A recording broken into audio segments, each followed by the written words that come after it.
honored, and to be able to work side by side by such an amazing community with our city council and mayor-elect Mary Sheffield has honestly been game changing. Detroit, it's the world's greatest exported talent, but with bills like this, we have the opportunity to be the greatest retainer of talent, to keep our talent here for our future and actually make a change. So I'm just inspired. I want to say that through community, we honestly can do anything. It is the most important thing in the world that with every step forward, we make every step together, because that's the only way we're going to make a difference, through our voices, through our shared efforts, through knowing that the only real change comes from the people and for the people and by the people.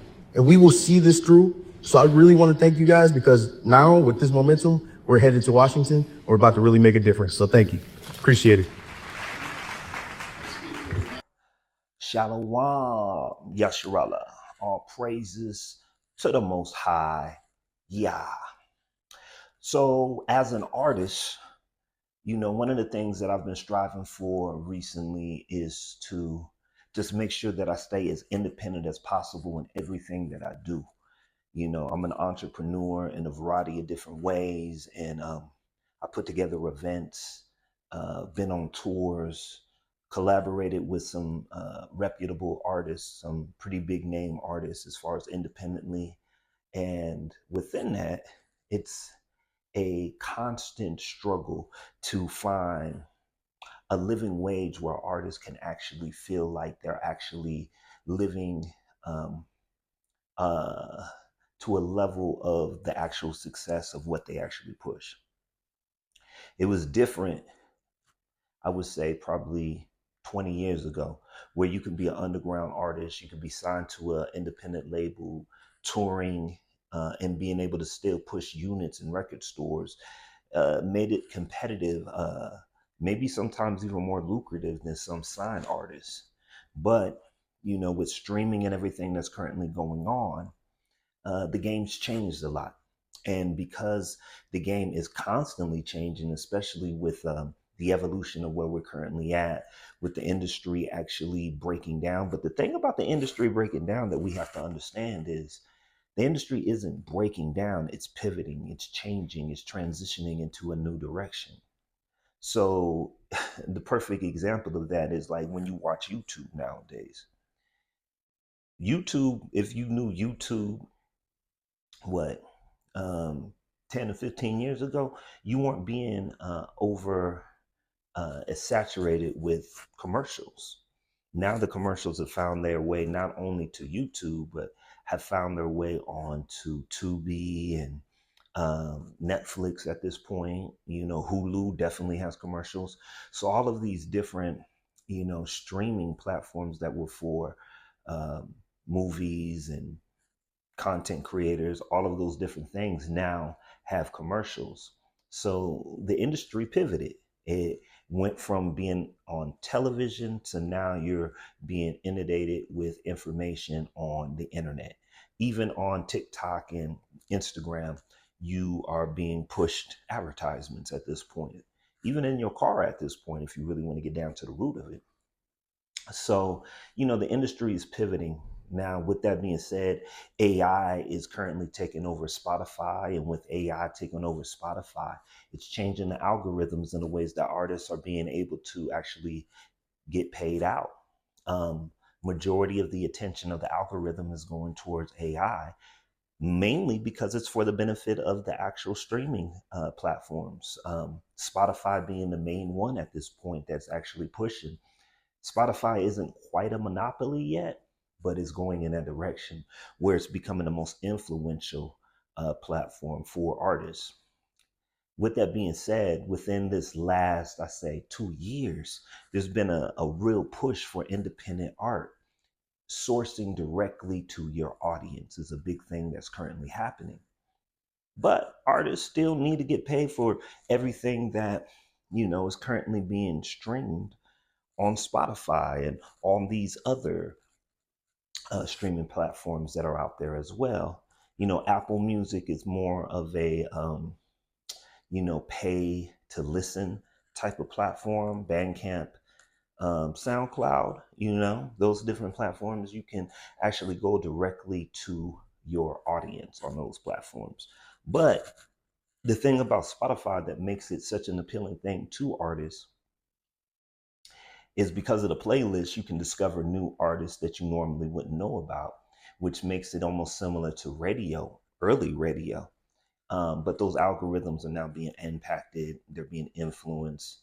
Payola is something that's currently happening on those streaming platforms, regardless if people want to admit it or not. But as of recently, there's been a movement happening with artists actually galvanizing their power and utilizing their influence to help one another.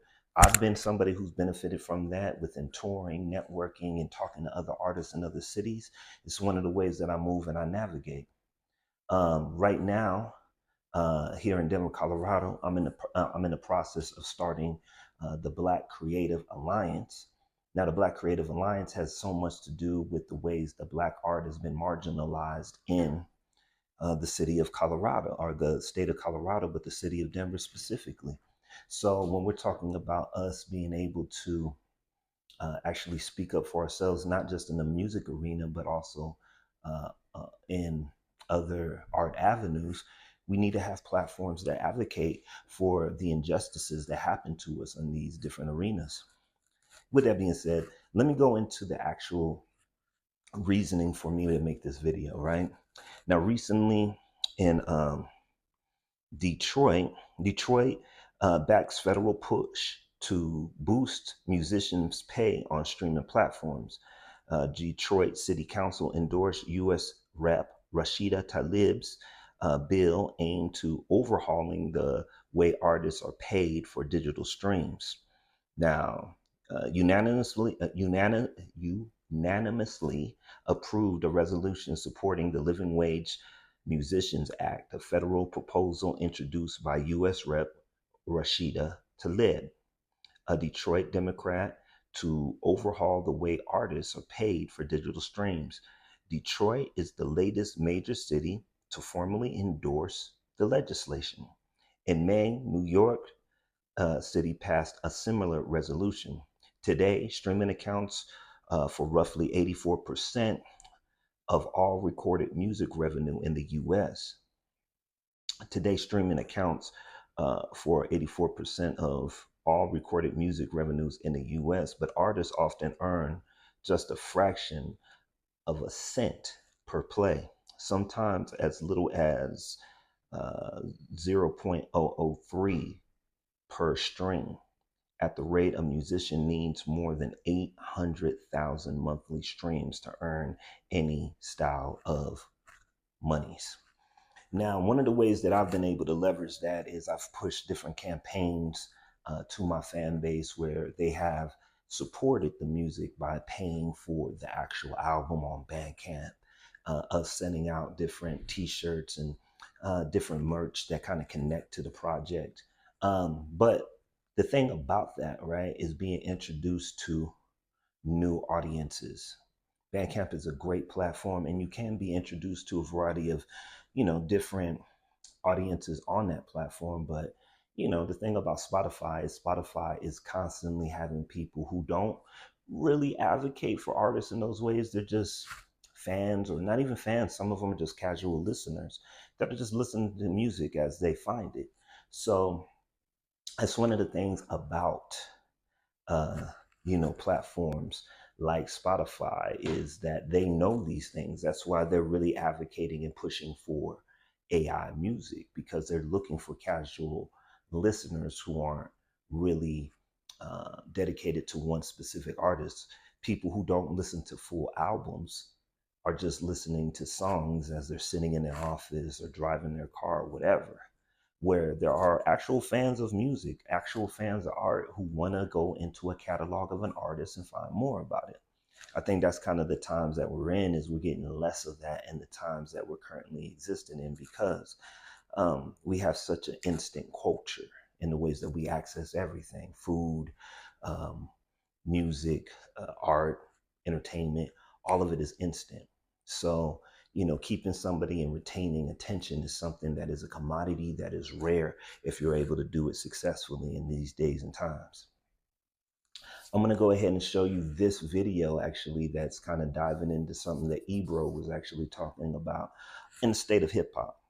One of the things that's been going on with hip hop is the sales have currently went down. But if you're a true hip hop fan, or if you're part of the culture of hip hop, you understand that that's not something that we care about. And the reason why we don't care about that, because true hip hoppers know that it ain't never been about the crossover. It's always been about the roots, about the culture, about us putting out messages that are sometimes controversial, and it's not to be accessible to everybody.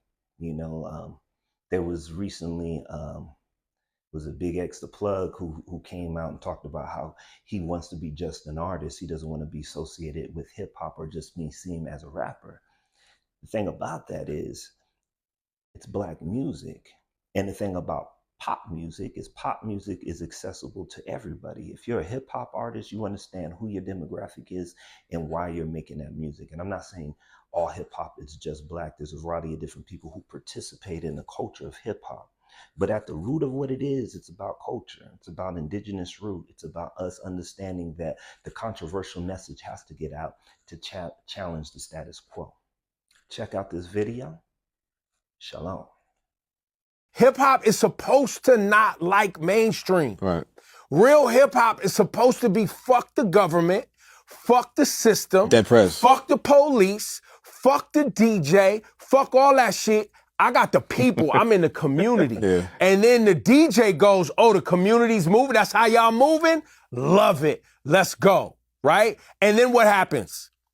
The Fugees, they have an explosion, and fucking Lauryn Hill is singing on Killing Me Softly, and she don't want it to be a single because it was really supposed to be a dub record, a sound clash record. Yeah. And then the underground is like, yo, y'all sold out. How many times we seen that cycle where somebody's like, yo, fuck the mainstream, then the mainstream pivots, and then their crowd is like, nah, fuck that, y'all sold. Yeah. That's the whole game of the whole fucking thing. It's the hamster wheel. It's the hamster wheel. Like, That's how it goes. That. Yeah. We need artists to be like, yo, fuck y'all, fuck this, fuck your sponsorship, fuck the Minute Maid, fuck Nike, fuck everybody, bro. That's what hip hop needs, man. But I think it's like a bigger conversation Fuck the about like NBA, American society fuck and the everything else. NFL. I ain't doing none of that shit.